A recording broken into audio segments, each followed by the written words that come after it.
Bonjour tout le monde, dans cette vidéo, je vais vous expliquer comment on effectue une multiplication de nombres relatifs. Alors là, j'ai pris 4 exemples. Donc les 4 exemples que j'ai pris, à chaque fois que vous devez effectuer des multiplications avec des nombres relatifs, vous êtes forcément dans un de ces 4 cas-là.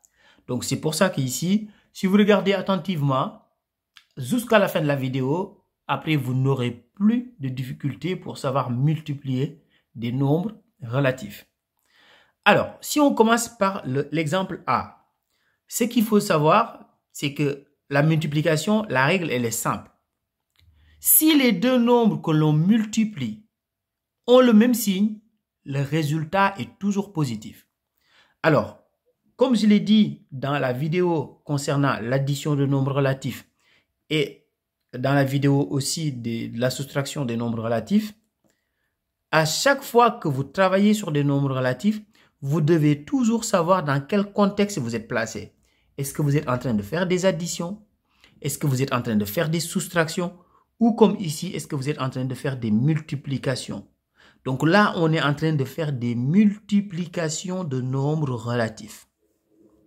Voyez, j'ai entouré les multiplications pour attirer votre attention. C'est-à-dire, si vous avez des nombres relatifs et que vous devez faire des calculs, il faut toujours savoir dans quel contexte vous êtes placé. Ici, on est dans le cas d'une multiplication. Alors, la règle, elle est simple. Donc, je vais la répéter. Si les deux nombres que l'on multiplie ont le même signe, le résultat est toujours positif. Que ce soit deux nombres positifs comme ici ou deux nombres négatifs comme OB. Si on a deux signes identiques, c'est-à-dire les deux nombres que l'on multiplie, si les deux ont le même signe, le résultat est toujours positif. Ça peut être deux nombres positifs comme deux nombres négatifs. Ce qui nous intéresse, c'est que est-ce que les deux nombres ont le même signe ou pas. Donc ici, les deux ont le même signe, le résultat est positif. Donc ça, c'est une manière de gagner du temps. C'est-à-dire on s'occupe d'abord du résultat, le signe du résultat. Donc, on va essayer de trouver le signe du résultat d'abord. Comme ça, quand on va faire les calculs, on va multiplier tout simplement. Donc ici, quand on multiplie deux nombres qui ont des signes différents, le résultat est toujours négatif. Donc ici, un nombre négatif fois un nombre positif. Les deux ont des signes différents, le résultat est négatif. Ici, c'est la même chose.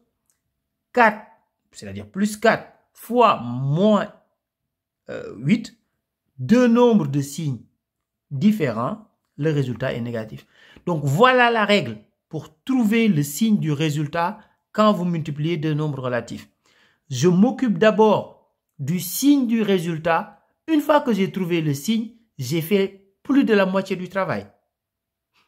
Si les deux ont le même signe, c'est toujours plus. Si les deux ont des signes différents, c'est toujours négatif. Maintenant, là, on peut faire les calculs. Maintenant, quand on fait les calculs, cette fois-ci, on oublie les signes et on va tout simplement multiplier les parties numériques. Ici, c'est 6. Là, c'est 3. Donc, on fait tout simplement 6 fois 3 égale 18. Là, on a réglé le problème des signes. On va juste prendre les parties numériques. C'est ça qu'on va multiplier. Donc, ici, la partie numérique, c'est 5. Ici, c'est 4. Donc, on fait 5 fois 4. 20. On avait déjà réglé le problème du signe. Donc, ça fait plus 20. Mais plus 20, c'est la même chose que 20. On peut écrire 20 tout simplement. De la même chose ici. Mais c'était pour vous montrer le signe du résultat. Alors là, c'est la même chose. On a déjà réglé le problème des signes. On ne va faire que multiplier les parties numériques. Les parties numériques, c'est 2 ici. Là, 7. Donc, 7 fois 2, 14. Donc, je trouve moins 14. Là, c'est la même chose. On a réglé le problème des signes d'abord. On multiplie tout simplement les parties numériques. Donc, 4 fois 8 égale 32. Donc, mon résultat, c'est moins 32. C'est aussi simple que ça. Si on a le même signe, c'est toujours positif. Si on a des signes différents, c'est toujours négatif. J'ai fait une vidéo comme ça pour l'addition des nombres relatifs, la soustraction d'un nombre relatif et la division des nombres relatifs. Normalement, dans la playlist, vous allez trouver toutes ces vidéos-là qui parlent à chaque fois d'une règle des signes pour une opération donnée. Donc, je vous donne rendez-vous dans la playlist. Au revoir.